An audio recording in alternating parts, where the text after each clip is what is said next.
They say curiosity killed the cat. On the deep web, it does much, much worse things. I wanted to see the hidden corners, the places they warn you about. I thought I was smart, anonymous, safe. I wasn't careful, far from careful enough, and now it knows my name. It knows where I live, and it followed me out of the darkness. This isn't a story to scare you. This is a warning. Don't make my mistake. Some rabbit holes lead straight to hell. It starts with whispers, doesn't it? The deep web, the dark web, hidden corners of the internet where anything is possible, where the normal rules don't apply. You hear stories, urban legends of the digital age, red rooms, hitman for hire, marketplaces for things no sane person would want. Most of it is hype, sensationalism, or so I told myself.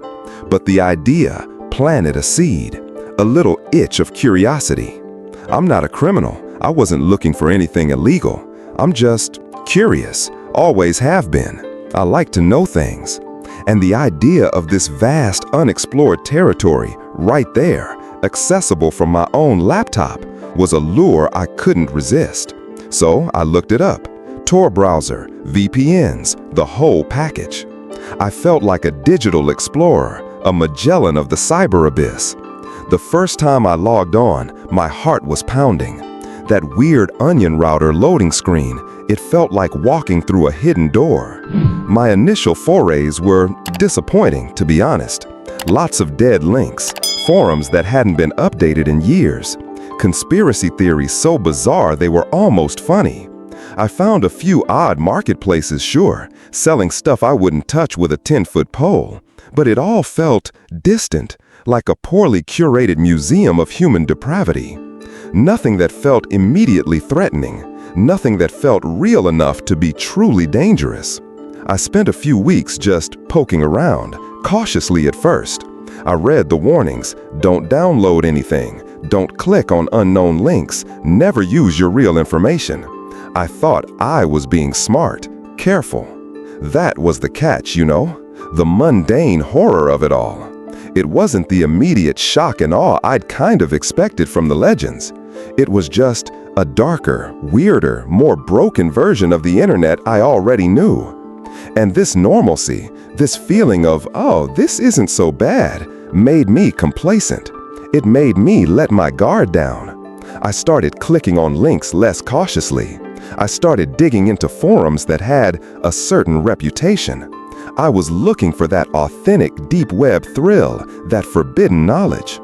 I was a tourist in hell, convinced I was safe behind glass. I had no idea that the glass was about to shatter. That complacency, it was a disease. The more I browsed, the less threatening everything seemed. The initial fear had faded, replaced by a hunter's thrill. I wanted to find something truly hidden, something that would make all those nights of clicking through dead ends worth it. I started hanging out on a particular forum. Let's call it the Gaping Maw. It was known for its extreme content.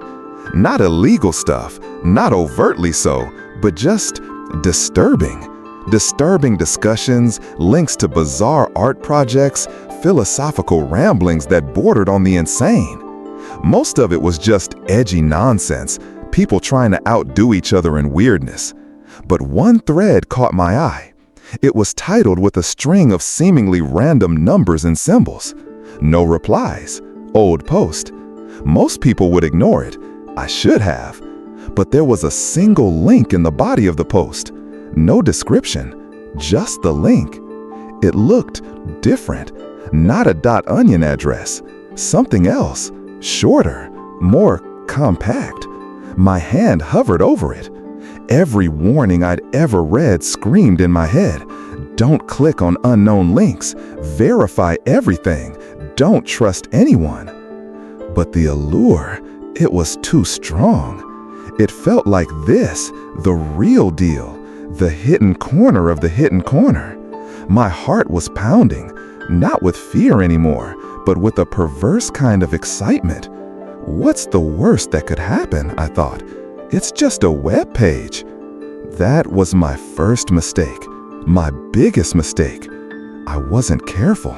I clicked. The page took forever to load. My fan's word. And then, nothing. Just a blank white screen, almost blinding. And right in the center, a tiny black dot, pulsing faintly, like a distant dying star. Or an eye. I waited. Nothing happened. No text, no images, no more links, just the dot. I felt disappointed. Was this it? The great mystery? A minimalist art project? I almost closed the tab, but then I noticed something. A little download icon in the corner of my browser, the kind that usually indicates a file has been downloaded automatically. No warning, no save as, just there. The file name was just a string of random characters. Again, alarm bells should have gone off. I should have deleted it instantly, run a virus scan, maybe even formatted my entire hard drive. But I wasn't careful. I was arrogant. I thought my VPN, my firewalls made me untouchable. I moved the cursor and clicked again. I opened the file. And that's when the real silence, the silence I live with now, really began. The file wasn't a video, not a document, not an image. When I clicked on it, my screen flashed once, a painful violet light, and then nothing. My computer seemed fine. No viruses detected by my scanner, no strange programs running. For about an hour, I felt foolish, relieved. I had poked the digital bear and come away unharmed. I even laughed a little, a shaky, nervous laugh. Then, my mouse started moving on its own. Just a twitch at first. I blamed the mouse's low battery. I replaced them. It happened again. A slow, deliberate drag across my desktop, opening random folders and then closing them. It was playful, teasing. Then the webcam light blinked, just for a second. Then it went out. Then it came back on, staying on this time. I have duct tape over my webcam. I always have duct tape over it. But the light was on, an evil green eye staring at me from beneath the black tape. I ripped off the tape. The lens was cold, dead, but the light, it pulsed. I disconnected my external webcam, but the laptop's built-in light remained on. It was impossible. Then the messages started. Not emails, not texts. They appeared directly on my desktop.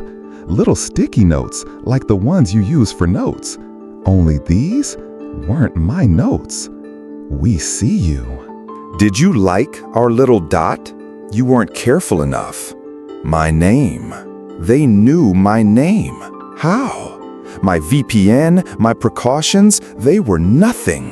The notes kept appearing, each one more personal, more threatening. They referenced things I'd researched on the ClearNet, private conversations I'd had. Then, my social media, my Facebook profile picture changed to that pulsing black dot on the white page. My friends started texting me, "Dude, what's with that creepy profile picture? Have you been hacked?" I tried to change it back. Access denied. My password wouldn't work, for nothing. My computer became a prison. Every file I tried to open was either corrupted or replaced with a single text file containing that random string of characters, the name of the file I'd downloaded. My speakers hissed with static, and sometimes I'd hear whispers, distorted, digital, repeating phrases from the forums I'd visited, from the gaping maw. But the worst part was the feeling, the constant, unshakable feeling of being watched, not just through the webcam, but from inside the machine, like something had crawled out of that file, that dark corner of the web, and made a home on my hard drive, in my life. The silence I'd felt when I'd opened the file was gone, replaced by a symphony of digital dread. The infection had begun, and I knew, with a cold certainty that settled deep in my bones, that this was only the beginning. The beginning? I wish. What followed was a descent into a personalized digital hell. The sticky notes stopped being just taunts. They became threats. We knew their routine. Your mother has such a lovely garden. It would be a shame if something happened to your little brother's school project. They knew things I never posted online, things I only thought about. My digital footprint was an open book, and it read every page, every footnote. My online accounts became their playground. My emails were sent to spam folders or answered with gibberish before I even saw them. My bank account showed tiny, unexplained transactions, cents at a time, to untraceable cryptocurrency wallets. Just enough to let me know I could. My friends, well, the few I hadn't already alienated, they started getting messages from me.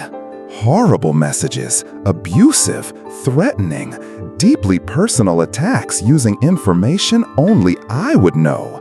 I tried to explain, I've been hacked. But who believes that when the messages sound so intimately cruel? Sleep was impossible. Every time I closed my eyes, I saw that pulsing dot, or the screen would flicker in my vision. My smart speaker, which I had unplugged, would suddenly activate in the middle of the night, its light glowing eerily. Sometimes it would play static. Sometimes it would whisper my name in a voice that sounded like a corrupted recording of my own. Or it would play a sound, a specific file loading sound, the one I'd heard just before I opened that file, over and over. A digital water drip torture. I bought a new laptop, a burner phone, a different internet provider. I paid cash. For a day, there was silence. Blessed, beautiful silence. I thought maybe I'd escaped. Then, the new laptop screen flickered. A single sticky note appeared. Did you really think it would be this easy? We are everywhere you are. We are in the code. We are in the signal. We are the silence between your thoughts. My blood ran cold. It wasn't just on my old computer. It was a network, an intelligence, and it was with me. I began covering every camera, every microphone. I unplugged everything I could, but it didn't matter. I could hear whispers from the off TV. My phone, even when turned off, vibrated faintly in my pocket. The very air in my apartment felt charged, electric, as if I were living inside a server, its invisible processes humming around me, studying me, cataloging me, waiting. The outside world became a threat too. Every security camera on the street felt like its eye. Every person looking at their phone, were they connected? Were they watching me for this? I was unraveling. The line between the digital nightmare and my physical reality wasn't just blurring, it was disappearing. Unplugging things was a futile task, like trying to catch smoke with a sieve.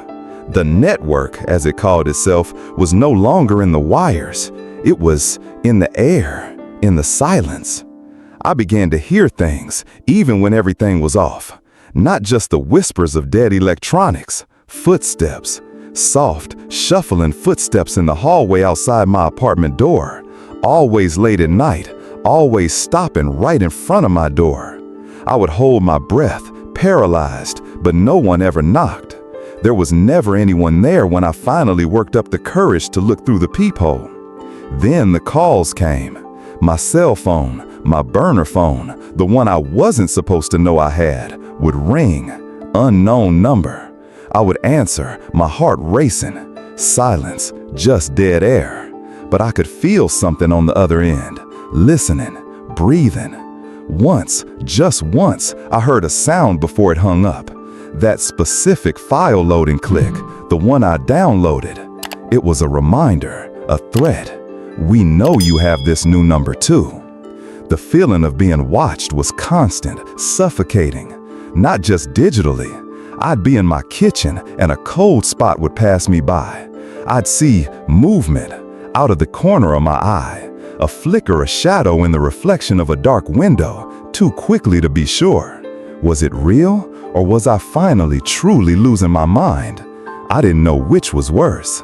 I started sleeping with the lights on, if you could call it sleeping. More like passing out from exhaustion for an hour or two, only to wake up in a cold sweat, convinced there was someone in the room with me, just standing in the corner, watching. The unseen eyes. I stopped going out. What was the point? The outside world felt just as contaminated, just as watched. Every CCTV camera on every corner seemed to follow me. Every person engrossed in their phone felt like a potential node in their network, an extension of their gaze. I was a prisoner in my own apartment, and the walls themselves seemed to be closing in, infested with its invisible, digital tentacles. The deep web hadn't just infected my computer, it had infected my reality. And the silence was the worst. Because in the silence, I could almost hear it thinking, planning. And I knew, with a certainty colder than any winter night, that it wasn't finished with me yet. Far from it. So, here I am. It's so many hours of another night that I won't sleep. The silence is still here, but it's not empty. It's listening. It's waiting. I wanted to warn you, tell you to stay away from those dark corners. But maybe this warning is just another one of his messages. Maybe by watching this, he now knows you too. I wasn't careful. Please, be you. Be you. Does he know you now? Maybe. It's 2:33 in the morning, the hours when the line between your screen and the abyss is thinnest. One careless click on the deep web, and the echoes can follow you forever, like digital shadows that cling to your soul. At Urban Echoes, we are the ones who sift through those echoes. We document the stories of those who were careless, the warnings that come from the depths of the web, the dangers that lurk behind every anonymous pixel. Want to see other files that should never have been opened? Discover other entities that lurk behind the code, waiting for a slip-up. Click on these other links, but do so more carefully than our last narrator. They are glimpses into other dark corners of the internet, and urban legends come to life. If you're looking to understand the dangers that lurk behind every screen, if you want to join those who are trying to map the digital darkness so that others can navigate with a little more safety, sign up. Become a warning echo on Urban Echoes. Because in the vastness of the web, someone or something is always watching. Be careful with your clicks, and maybe, just maybe, cover your webcam tonight.